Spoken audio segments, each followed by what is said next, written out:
What's happening? What's happening? What's happening? Of course, you know it's your boy B Hot Radio Shout in. Stepping in the building, I got an entrepreneur, a philanthropist, a community activist, Michael Harry O'Harris. What's going on with it, boss? Man, I'm in your city, bro. Hey, man, welcome to the A-Town. Welcome home, man. I mean, how do you feel moving around in this thing, getting the job done, sir? Man, I feel good, bro. Yeah. Especially when I come to a place like this here, man. Yes, I feel sir. like at home, you know? Come on, man. Yeah, Now, I mean, we got to get straight into it, though, man. Yes, I mean, the Harry O plan. Yeah. Break that down to me, man. I mean, what's the plan, man? Man, the plan is we got to win, bro. Yeah. We've been losing too long. Come You on. understand? So it's like if you don't teach people how to treat you, they're gonna treat you the way they want to treat you. Facts. So like the old plan is about locking down real policies that is gonna make a difference in your community and your life. Mm-hmm. You understand? Like, Yeah. We get too caught up on these elections, you know, and we don't think about how it's gonna affect us. Yeah. So Community First it's like a nonprofit organization that came up with this specific plan. Yeah. Like it's called the access agenda. Mm-hmm. How can we have access? Come on, man. You understand? So I'm talking about access to what? Finance. Come on, capital. Right? Capital. Yes, sir. How can we have access to real jobs? Yeah. You understand? Yeah. Better schools. Come on. You know what I'm saying? All that's real. Exactly. Then we got the redemption agenda. That's under the old plan. Yes, right. Some of us, we go away. And then what happens when we're away? Yeah. What kind of policies we working to make sure that we don't get over incarcerated, and if we is incarcerated, Yeah. what kind of resources do we have to make sure that we get them skill sets so that when we come back to the community, we benefit, Come on. not an asset. When you came home, though, Harry O, what was that like for you, man? Did you hit the ground running with your agendas and your processes, man, or was it something that you just had to get bearing on? Or was this something that you had been planning to do the last 33 years before you got That's a long out? time, brother. Yeah, exactly. Yeah, I mean, you can just sit around and let your brain deplete. Yeah. Or you can study and read and you can peep things out for what they really are. And you see people coming in and out all the time. You got all kind of people behind them walls. Yeah. You know, and then you got different people in the places I was at that are entrepreneurs coming in trying to bring some game to the table. Exactly. You understand? Some skills. Exactly. And so I participated in that, helped create some organizations while I was back there. But I was thinking about like, you know, we need to do a lot of things while we're behind the walls. And when we come home, we need to have access to real jobs. And Exactly. careers. But what about prevention? Like, what can we do to prevent us from even coming up into these situations? Those are the biggest facts right there. Exactly. So how do we holler at that young brain and let them know that some things cost too much? You know what I'm talking about? Hell yeah. And so in doing that, you have to also let them know their value. And so that comes through proper education. Yeah. And even family members having access to wealth so that they can see, you know, that's what my people doing. I could do that. If you don't see nothing, you don't know nothing. Come on, man. Then you can't do nothing. Come on, that point of reference means everything, man. Come on, man. But for young men, though, that you see going down the wrong path, though, Harry, how do you get them to understand what you're saying and that the price that they'll wind up having to pay is just too much? Well, I just think that we glorify certain things, and so I think that's where the misconception become. Like this thing is like some computer game, you know. Yeah. You just go do this, and it's like that. But I think it's gonna take people like myself who done a lot of time, Yeah. and can really articulate it instead of coming out with a false narrative. Yeah. So sometimes people feel like, oh, jail is cool. Ain't nothing cool about being in prison. Yeah. You understand? And I think we got to start doing more of that, talking to people.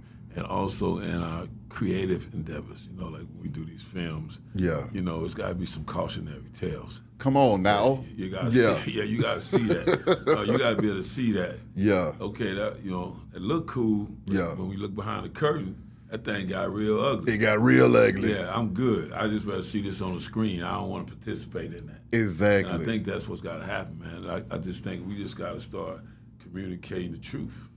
What do you think happened to where we got away from the cautionary tale, though, man? And folks ain't telling both sides of the game. They're just telling you to run into that wall.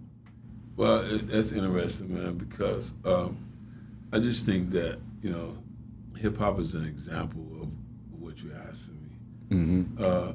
When we first started it, you know, in different parts of the country, Yeah. we had our own narrative. Facts. Later on, certain people started weighing in. Come on now. Can you hear me? Are you No, hear me? no, You just hear me to hear me. I hear you. I hear okay. you. Well, Yeah. Well, we talking then, Exactly. right? Well, let's chop it. Yeah. Certain people start weighing in. And oh, this is not violent enough, or this ain't, you ain't calling them enough names, and you ain't going as low as you can go, and waving that check in front of you. Yeah. And so young minds get a little distorted. Yeah. Okay, so I got to say this and do this to be able to get that bread. That's Come what on. I'm gonna do. Yeah. But at the same time, you pausing in the minds by young people, because I can tell you that same story in a different way can make you feel good and Come see on. it for real. Or I could tell it what makes you feel inside Yeah. real dirty, Yeah. and you start to think dirty. Yeah. See, so when we start talking about these films now, which is kind of like the next level of hip hop, Yeah. being able to tell stories that then transpired where you could really see the game. Yeah. We got to make sure that it's entertaining, because people want to see entertaining, Yeah. but it's got to have some game in it. Come on now. Harry, you was once a young man though, man. Yeah. What was going through your mind at that time as a young teen in LA trying to figure some things out, and what was it that made you get into the game? Well, it's like different environments create different type of trigger moments. Yeah. And in the city that I was raised in, Los Angeles, California, at the time, my particular South Central community was inundated with drugs. Yeah. So when you start talking about when you're trying to figure it out, and your streets is full, Yeah. trucks and tons, and all you can see is what you see. Yeah. You don't understand that this is somebody else's chessboard you playing on. You understand? Yeah. And so you say, oh man, I can do that and get that. That's what you saw. So yeah, I had influences that was positive, but it all went dark when I saw that. You know what I mean? Yeah. Got caught up. Yeah. And once I started bubbling up, I started realizing I was being used. You understand?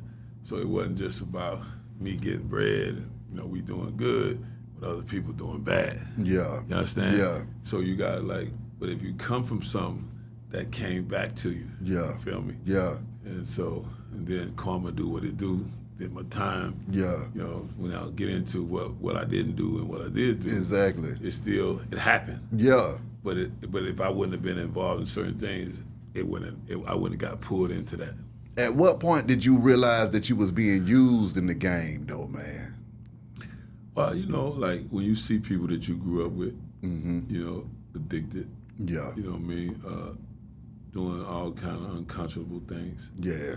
and you know that you're a direct connection to that. Yeah. You can't, you like, I don't intend to do this. Yeah. So where's it coming from? Right? It's coming Yeah. from a bigger brain pool Yeah. that we're dispensable. Yeah. And so I just saw it, and then I tried to get out, try to invest, try to do business with the community, try to find a cool place in hell. You know what I mean? That part. You know what I mean? You know what I mean? My God. Now, I mean, Harry, though, you are an entrepreneur as well, though. So when you started taking that money and opening up the different businesses, what was that like for you, man? And then was that you saying, I'm trying to get out the game, or were you just trying to find other places to put the money to benefit the community at the same time? No, look, man, this is why the access agenda is so important. Yeah. Because when you don't have access to capital, Yeah. and then you get it and you're able to do some great things with it. Yeah. So what if that capital came to you from a legitimate source? Come on, man. That's all we're saying. Come on, man. That's all we're saying, man. Exactly. That you benefit from our entrepreneurism. Exactly. So basically, it's like transferable skills. Yeah. You learn to skill to deal in the game that you could use in a legitimate world. Exactly. So if you can start from there, where do you end up at? The top. Without all the dead weight. Yeah. Without looking over your shoulders and all the drama that come with that. Come on, man. You know what I mean? You can't sleep at night. Exactly. When you think about that access, though, as well, though, working in that program, trying to make stuff happen, are you facing any resistance trying to get that capital back to the community at the same time, too? Or what are some of the biggest obstacles that you face in doing that? I just think that it's going to be a collective effort. Okay. It's not about me. It's about us. That's why I named the organization Community First. See, if we look at each other as a collective, Yeah. and then we start moving as a collective, and our voice starts to become heard Come on, in a man. real way. Yeah. Like, we're gonna hire you to do this, but this is what we need done. Yeah. And if that don't get done, we ain't hiring you no more. Come on, man. You or nobody that look like you. Yeah. You understand? So we about supporting those who support us. And so how you know who supports you?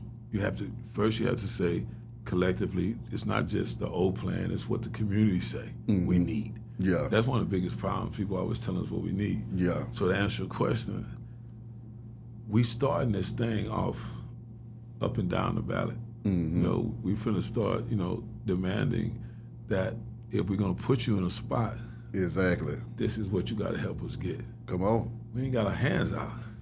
We're just telling you what gotta happen. Exactly. Or why should we put you in that position?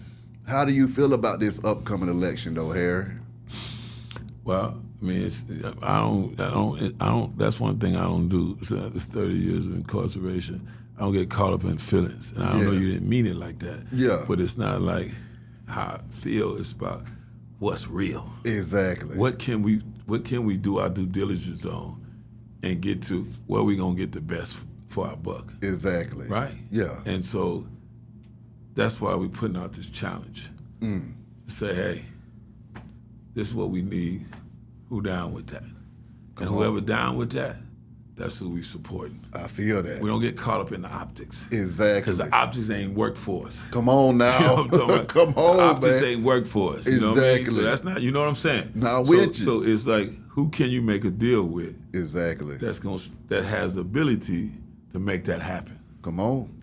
That's what we should be concerned with, because it ain't never been straight for us. Exactly. But if we say, I got you, if you got me, I got you, Yeah.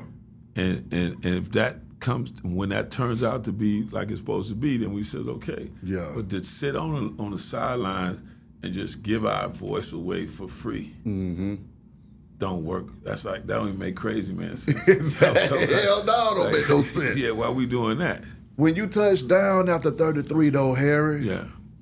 how did you feel about the state of Los Angeles when you touched back down, man? Was it the same things going on? No. Had it gotten any better, or what were the changes? No, like especially in my community and in downtown Los Angeles area, it was a lot of homelessness, and so that's the repercussion of years of drugs and unemployment, and to be frankly, policies that worked into our benefits, Yeah. and so it was hard to see. You know what I mean? I grew up in that city, and I remember when it was thriving. Yeah. People had businesses that looked like us. You know Yeah. what I mean? And that was doing great, and now all of them was closed down, and it's just a different situation. Exactly. Yeah. Seeing a young Denzel Washington, man, being able to help him get into the game early on, what was that like working with him? But D was already in the game, but he was early in the game. Yeah. It was to be honest with you, I always had, I always believed that the theatrical world was important for our community. Yeah. And when I met Denzel, I saw him like he was like the real deal. He was a guy that took his craft serious, Yeah. and he represented his people well. Come on, man. You understand? I know, I'm with you 1,000% on that. He was so I didn't make Denzel. I just was blessed to work with him Exactly. at that early age and do plays with him and watch him night after night. Yeah. Go and do his thing, bro. Even to God. today, Exactly. he's still that guy. He don't Facts. touch a project that he don't feel. You very seldom see him doing a couple movies, maybe, because he had to pay bills during the time. Yeah. He probably regret it, but most projects, he becomes one with it. Exactly. And he puts his full self into the character. Yeah. But that's the same D I knew back Man, then. Every night we did a show. Yeah. Each audience would get that fresh feel, like it was the first time he ever did it. My God. You understand? And the whole cast that worked with him. You know, I worked with a lot of greats back then. You know, people would recognize Denzel a lot, but it was a whole host of top talent, man. Yeah. You know, and during that time it was hard. You know, for us in the '80s. You know, Yeah. and then later on, here comes Spike Lee. Here comes, Yeah. You know, the different.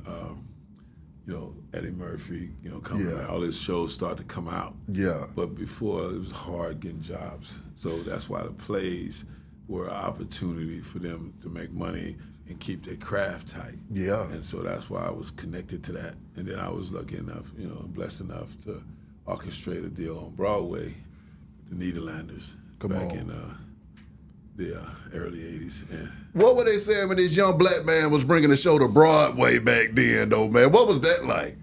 man, it was, you know, it was a good feeling, bro. But it was first time ever that a black person produced a play on Broadway. My God. We done played in them, but that was the first time. I think they listed me as the first person to actually produce a play on Broadway, black person.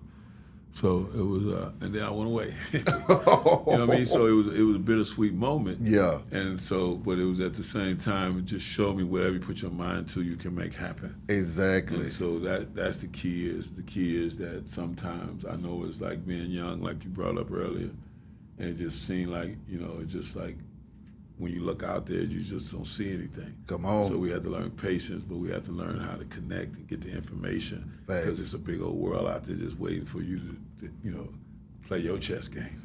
What was going through your mind when you saw Denzel become Denzel, the greatest of all time, and the trajectory from them early stages too, man? And I'm gonna ask you that because that's kind of a reoccurring theme as well too in your life, too, where you saw a lot of people get started and you saw this stuff go out of the atmosphere. Yeah, well, yeah, I've been blessed in that way. Yeah. Where, but I was sitting, you know, in that. In that enclosed environment, and watching it. You know, we got TVs in there. Yeah. And so I'm watching them grow. And it's just proud, you know, just being proud to be associated with somebody that's out there doing it the right way. Yeah. You know what I'm saying? Like, and so then I also, like, when I started help creating Death Row, and that was just an organic situation. Yeah. And then to see it turn into an international sensation, you know, good, bad, or indifference. I mean, you know, there's a lot of drama going on, but at the same time, the record sales was undeniable, you know. Come on, man. Watched it go from the investment to, so that's why I'm always on that. How do we get access to the capital to parlay things to unthinkable levels? My God. I mean, that's just the bottom doggone line right there, because we had the talent, we got the ability and the skills to pay the bills, but a lot of times we don't have the finances to back it at all. Exactly. We got so many obstacles when it comes to us getting that bag. Come on, man. And we can do more we done more with less. So what happens when we got access at the real bag? The country benefits.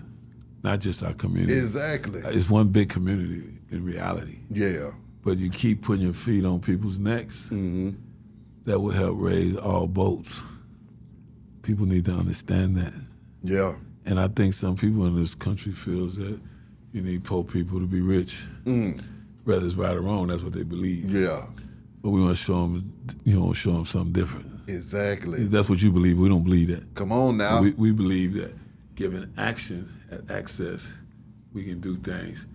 Given action at education, real education, come not on, miseducation. I'm with you. You understand? I'm with you. That's bad to the spirit. When you know you're getting information that's incorrect. Come on, man. And you're supposed to digest it. It's a little bit hard to digest that. You know what I mean? So we gotta be better with that. We gotta have better schools that teach us about. It's not me, is it? Excuse me. No, you good. Sorry about that, brother. No, you good. Okay, yeah. So that's my thing. Like, So I'm always going to be pushing that. And it's not going to be easy. Yeah. But I just think to do more people, and I just thank you for allowing me to come on your platform, brother. Likewise. Because it means something, you know, that we have an opportunity to share what we're trying to do. Come on. I mean, we got a lot of negative stuff going on in our community and that we focus on. Yeah. What about focusing on something that's going to make the difference between me and you? Come on. Opposed to somebody else that don't have nothing to do with you. Come on, man. The negative is just a rabbit hole. It's a distraction. Yeah. How about focus on something that can make a real difference in your community and your life, for your children, for your family? Come on. You spoke earlier about just the cautionary tales, though, Harry. Yeah. As you came to the end of your run, man, did you sense that the walls were closing in on you and that you were coming to the end of the run, or did it just have an abrupt ending? I think it's a mixture. You know, you got instincts, right? Yeah. Like you just said, it's too good to be true. That thing, right? Like they say, everything glitter ain't gold, right? Yeah, I know what that means for real. Yeah. You know what I mean? So like you start to feel like I've been on this ride for a little while. Actually, it was like 7 years, and I was young. I had a lot of money. And you know, whatever I wanted, I could make happen. But it just felt like you could feel the walls coming down. And then, like you say, all of a sudden, they didn't have nothing really to do with you, but because of karma, grab you. Yeah. Then I went on a journey. And so, to me, it's how do you take what you go through and mix it up in some gumbo and then serve it back so it be digestible to young people, so that we can have those conversations. I watched it when I was in the pen. Like I used to put on classes, and cats knew where I came from. You know, they know I was out there doing that, so they want to push up, thinking they're gonna get some game on that. I gave them some game on financial literacy. Yeah, exactly. You know, Come on. You know, responsibility, bro. Exactly. You know, sometimes what look good, you know, don't last. Exactly. And so, but how can you build a foundation where you don't have to look over your shoulder? Yeah. And your people and your kids can be proud of you. You know what I mean? So they had an open ear for that. And so I've seen people go through those programs and come home and become powerful members of society. Yeah. Yeah. What advice would you have for somebody that's in the game right now on how to exit it? You know, regardless of what the game is, somebody hit me with something a long time ago. He said, B, everybody's worried about how they gonna get into the game, but ain't nobody thinking about how they gonna get out of the game. I mean, like you said earlier, this is like a key element. Because the problem is when you say it's too good to be true, or why would I quit when it's so easy? Yeah. Well, that's when you should quit, because you think that you're the only one that's focusing on you. Ooh. And then here it comes. Yeah. It could be jealousy, it could be whatever it is. You got 1,000 different eyes on you. Yeah. And so if you feel like you had to go do something and did what you did, take what you got, get educated on about how to invest that, and thank God you didn't go where a lot of us don't went. Yeah. To find out the truth. Ooh. You heard it here. Yeah, you heard it right here. So you don't need to go through what me and so many others done went through before you realize that some things don't last forever. Facts. I only know a few people who made it through and didn't get hit, but they may get hit with something else. Yeah. But I only know a few. At that young age, man, when that judge threw down that gavel and you realized that the party had came to an end, what was the emotions and the thoughts and the feelings going through your mind at that particular time? Did you think that, hey, man, I'm going to just have to appeal and beat this thing, or did you think that it was over? Or no, of course, you're a fighter. You know, you're going to fight, and you're going to blame. I don't say, I never was the type of person to blame other people, but I just like, you know, this can't stick. I got to do what I got to do to get out of this. So it probably was a 10-year fight, you know, before you just said, okay, man, this ain't going away.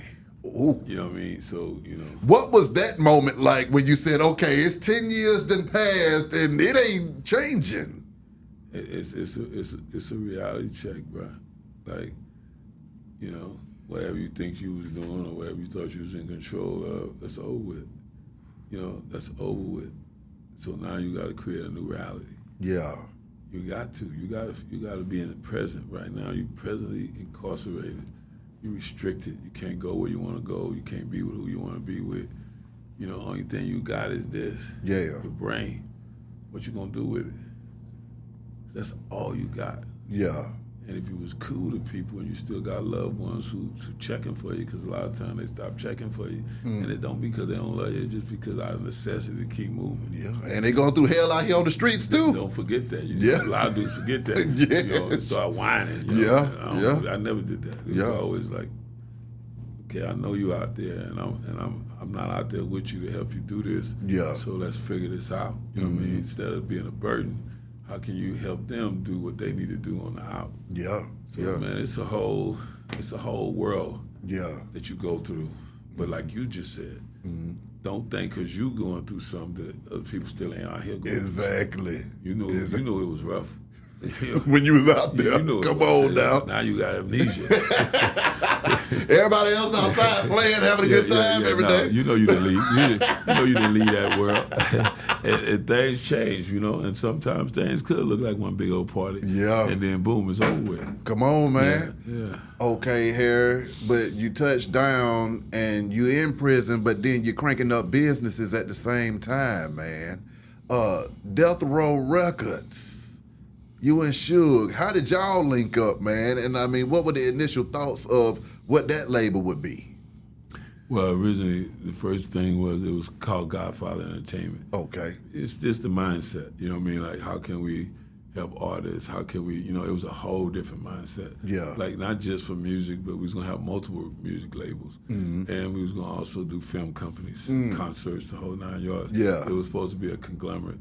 But what happened was the death row aspect of it blew up so big that it just got out of hand. You know what I mean? Nobody wasn't trying to do apparel. Nobody wasn't trying because that was the plan. You know, we was gonna put out an apparel line. We was gonna do everything because that was kind of before people started pushing, like before like FUBU, and before Russell Simmons, Fat Farm, and all the ones that came later, Rockwell, all that. Yeah.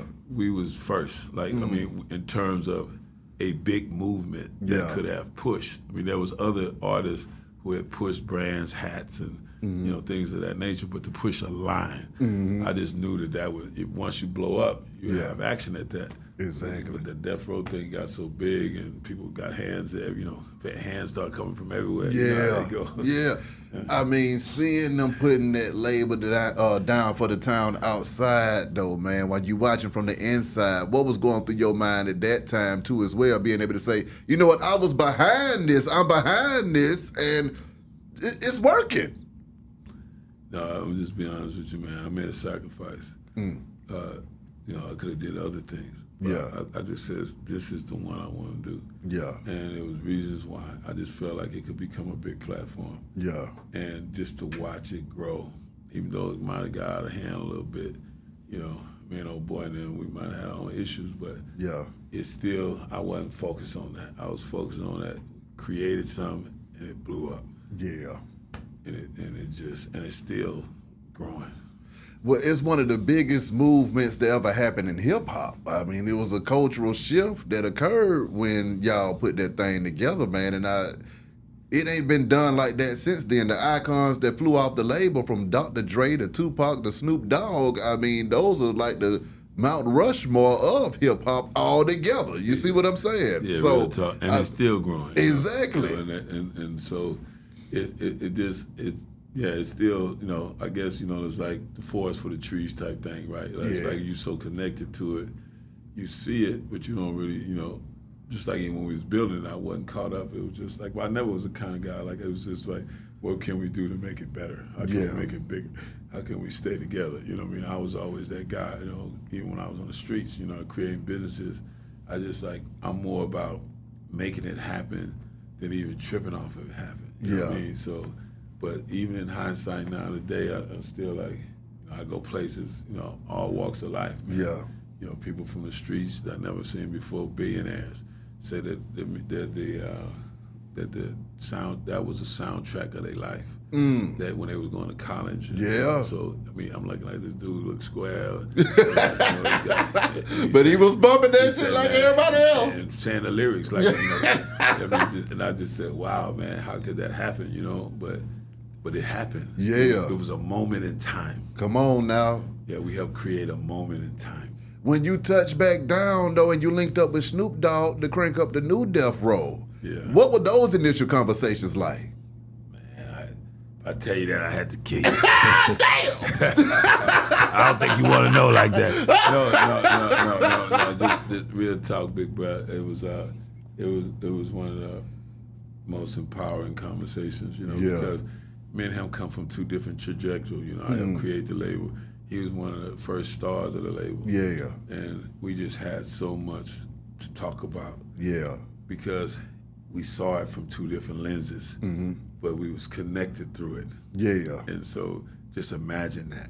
Imagine us just having a multi-hour conversation about that and being in each other's presence and talking about getting it back. Exactly. What that would take and what that would entail. But we was gonna get it back and bring it back home, Come on. And we did it. What is y'all future vision for the label right now, man? Where are y'all trying to take it? What do y'all want to take it? I mean, who all do y'all want to involved in it this go round? I mean, what are we doing here, sir? Well, I hear you. Yeah. It's coming. Okay then. And on multiple levels. Because like you talked earlier about, the internet. Yeah. And so many different ways that entertainment can be disseminated these days. And so we figuring that out. We also got Death Row Pictures now. So we're gonna be doing films. Yeah. We want Death Row Pictures to become as big as Death Row Records was in the 90s in today's time. And so we just doing everything we can to turn that into a $1 billion brand. Well, see, I'm going to have to take it down on you, though, Harry, because, see, when you touch back down after 33 years, you link up with Snoop Dogg, y'all talking about the new Death Row, and then they start talking about this thing called the metaverse. Yes. What was going through your mind when they hit me with, hit you with that? No, I was in the middle of that. Yeah. And so I understood it. I understood it that it's the future. You know what I mean? It just, people just still trying to understand cryptocurrency. Yeah. They're still trying to understand all of the different communities that exist on the web and how you can generate funds like that. Yeah. And Snoop Dogg in particular really got locked into that. He was like, day and night trying to figure it out up in there, making content, trying to connect because he's already been in the game world. See, so, and then me, I've been studying it. And then we got some young cats around us that sharp, so just watching them, just watching them all in there baking, legitimately baking, what I'm talking about? So it was great seeing it, and it's still trying to figure that piece out. Okay. Yeah, but there's a lot of stuff going on with Death Row. How do you feel about the future of the metaverse? This is just on the tangent and stuff like that, but how do you feel like that's going to impact the regular person in the future, that whole metaverse thing and internet? Well, it's a lot of pieces to that. Okay. And then you got AI. Yeah. And so everything is like now you can watch something and you don't know what you're watching is real.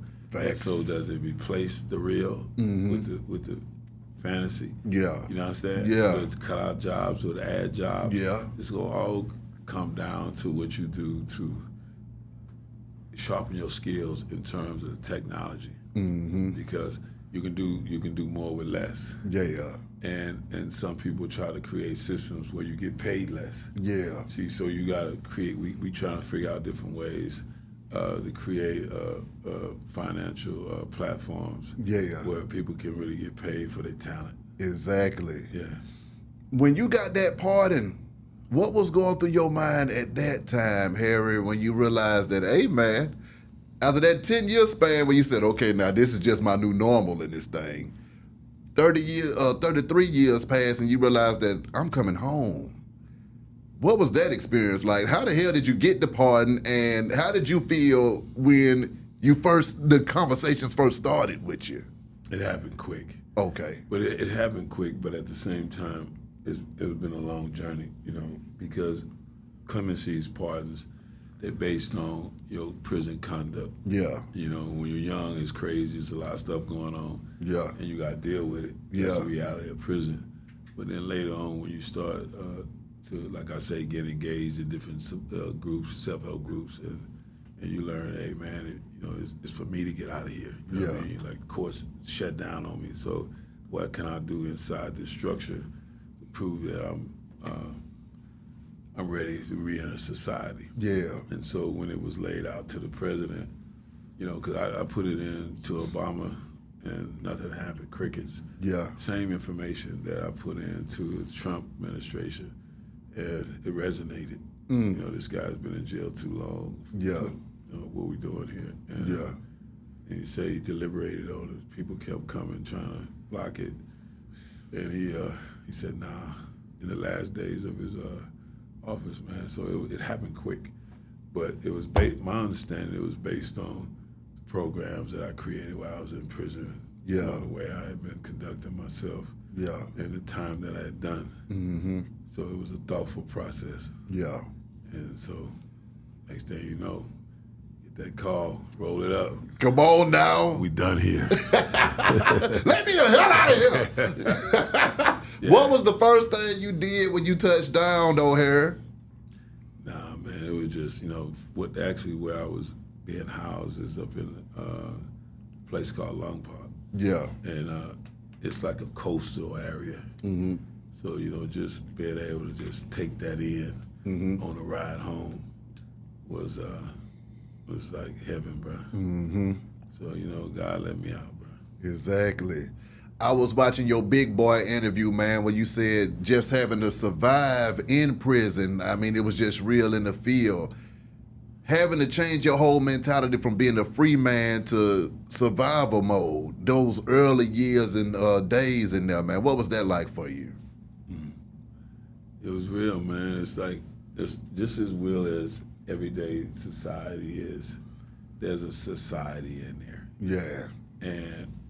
And it's the have and have-nots to a certain level. Mm-hmm. And there's certain people who, like I used to tell people, sometimes it was so much hate in there that you could cut it with a knife. My God. And then the key is, are you going to be able to survive this? And so, yeah, you come from that. Yeah. So, baby can get anything, gorilla can't take nothing, that kind of mindset. Yeah. Because you have to have it. Exactly. Because, when they come, you have to put the demos down. Come on. You know what I mean? And then once people say, oh, you're about the business, and then you're able to make it through. But like I was saying, even in that interview, that no day is promised. Just like there's no day promised here, but put a 10 on that. Put a 10X on that. You know what I mean? Exactly. Because something happened and it just happens. Yeah. And it's going down. And so it was a blessing to be able to get down to levels, because some of us never get down to them levels because situations come about and you just got to deal with it. Yeah. So, I was able to get through that. Yeah.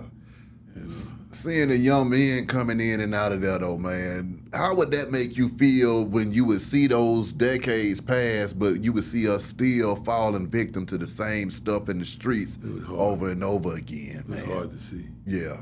It was like, you was like, didn't you guys get the memo? Like, you know what I mean? Like, didn't y'all see what happened to thousands of us? Yeah. You know what I mean? We was just herded away, big D boys, hustlers, whatever you want to call it. Yeah. Got hauled away. Mm-hmm. Didn't y'all hear about that? Didn't y'all see that? You know what I mean? Come on. It's like, didn't y'all learn from that? I mean, but it's like they just kept falling into the same hole. Yeah. And they was getting younger and younger, So I was getting older. Yeah. And it was just like, man, come on, man. 'Cause I know when we did it, for that era, it's not like things didn't happen before us, but it really wasn't a lot of examples. Yeah. You understand? When we were in the 80s, that us being in that game like that was never on that level. It was only certain people in certain cities, you know what I mean? Yeah. That was it, higher echelon. Everybody else was dope fiends. Yeah. But just to see so many people in the community get involved and then died and, got sick and went to jail, etc. And then to see it keep happening. Yeah. And then also to reminisce of some of the what they use the term crack baby, like kids who never had a chance to grow up like some of us grew up with the mother and the father, or the mother or the father, and cousins, and family reunions. They never seen none of that. Yeah. They was heartless. Yeah. They, and I didn't judge, because I understood how they became that. Yeah. They seen their mothers out on the streets, doing different things, and their grandmothers raised them. It was just a whole different dynamics. Yeah. So my heart went out to them, bro. So that's why I was like, how can we help them? Mm-hmm. You know what I mean? I can't stand here and judge them. Exactly. We're part of that problem. Yeah. And what you gonna do? Just sit here and look at them. Exactly. Yeah.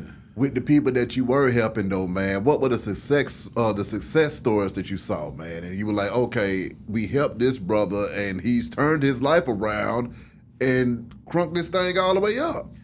Man, you don't have time even for the show, brother. Yeah. Man, people it's kind of like an experiment that should be in every prison. You know what I mean? Like guys came home, created nonprofits, created businesses, raised large amounts of funds to be able to help guys get jobs when they come out.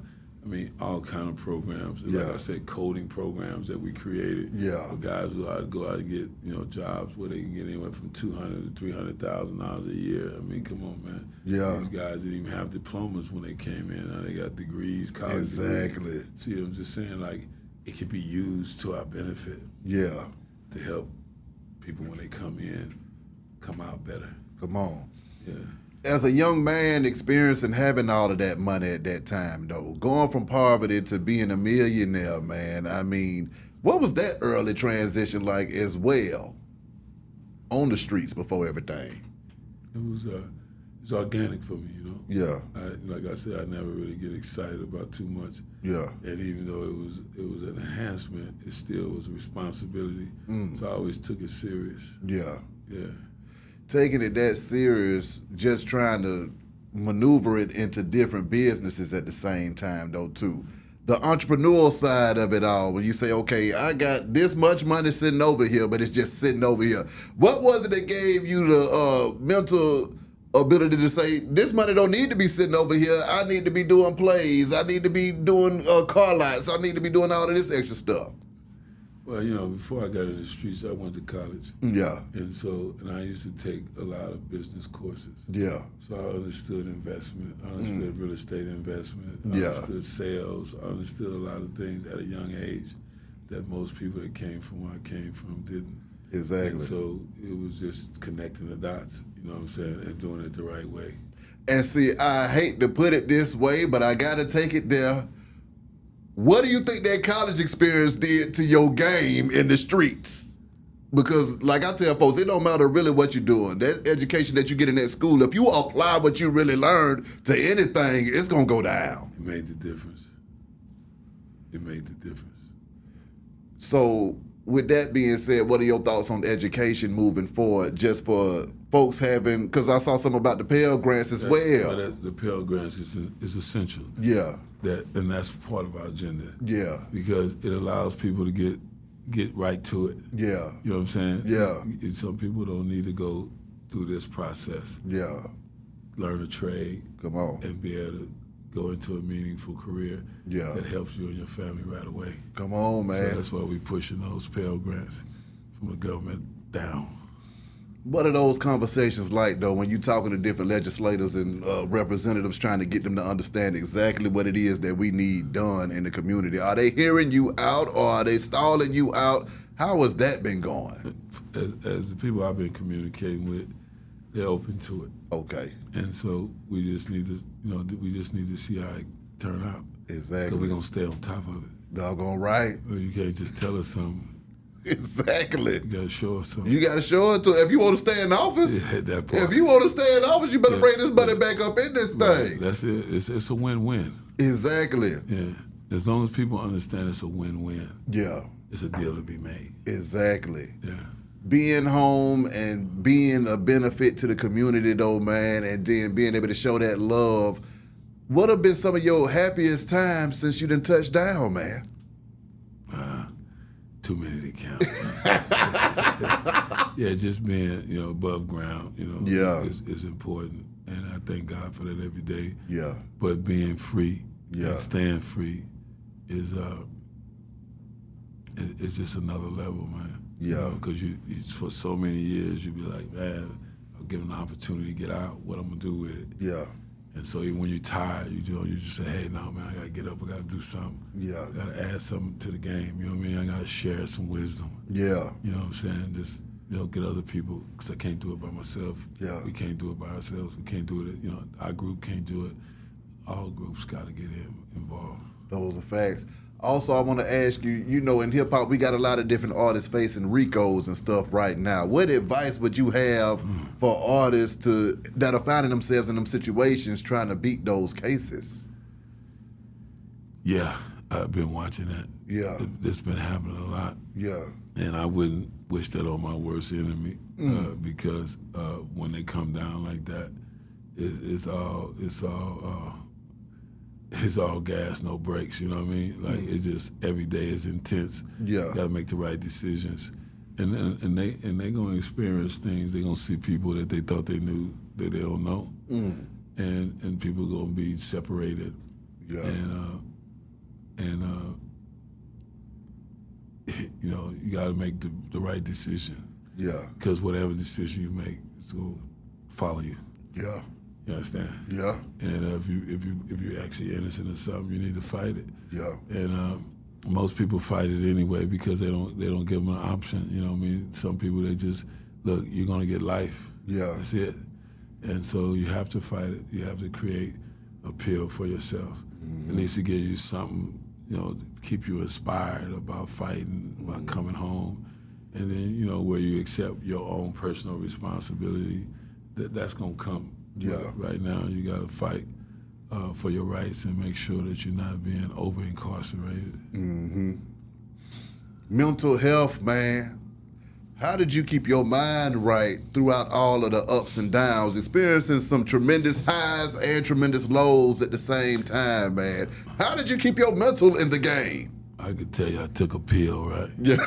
But that'll be a lie. I just, look, man, I don't want to get too deep with it, but, once you got a personal relationship with God, bro, can't nobody stop you. Exactly. That's where you lose your mind, when you forget about the one and only. Come on. And once you connected to that, you can do anything. How many folks have you laid that game on, and did they understand what you were saying when you gave it to them? Well, I can only tell you what I know. Yeah. And only God can open you up to what I yeah. No, I'm with you on that. I can't do that part. Yeah. My job is to let you know. Yeah. Even in these moments. Exactly. That's what it took for me to go through 33 years. Woo. My God. Yeah, I read books, I did this, I did that. Mm-hmm. But the key factor was my relationship with the one and only. In them times where you felt down, what was it, too, that helped turn it around? Was it through prayer? Was it through meditation? Was it through reading the Bible? How did you snap out of them down moments, man? In prayer, I always do it, bro. Yeah. When you come up out of it, you feel fresh, renewed. Yeah. You ready to fight whatever. Exactly. You ready to push through it. Doggone right. Yeah, it's always available to you. Yes, sir. Yeah. Lastly, Harry, what is it that you want these folks to know, man, moving forward as far as all of the agendas that you got going on, new businesses, new Death Row on the way, with Death Row going crazy right now as we speak? What you got to let them know, man? I just want them to check in on us, man, and we support who support us, That's right. And so I know there's a lot of talent out there. I know there's a lot of smart people out there, and we just need to figure out how we can connect. And so Community First is we got action at communityfirst.org. You can come check out what we're doing, or at Community First Action. You can check us out. But the Death Row thing and Godfather Entertainment, we're going to be open up opportunities in the next year. Okay. And so, look, we're always looking for the best and the brightest, the hard workers. That's people right. that want, that don't think it come easy, but they willing to do what they got to do to make it happen. Exactly. And just like we was given opportunity, we got to be able to give opportunities. Yeah. Yeah, so we got documentaries coming out. We got movies coming out. What we doing about your story though, man? We got that coming out. Okay. So now, how do you feel about being able to tell your story, living to be able to tell it, and being able to tell it free? Well, that was one of the things. They was trying to tell my story when I was away, and they would say, your story ain't done yet. Ooh. And so it was hard to hear, but then at the same time, it made sense. Yeah. That there's life after this. Exactly. And there's other content that need to be folded in. Yeah. To make it all make sense. Yeah. And so some of my friends in the entertainment business that I've been known for a long time. Yeah. All wants to get down and help make sure that movie do what it do. Yeah. And so I'm thankful to them as well. Yes, sir. Well, it's time for it. Michael Harry O'Harris. Yes, sir. Brother, we Thank you, appreciate you coming through this thing, man. Yeah, pleasure, my Wish you brother. nothing but the best and much success. Be High Radio, shout it, Harry O. Gotta get some of that Atlanta food. We in go. me. Oh, yeah. It's time for that. All right.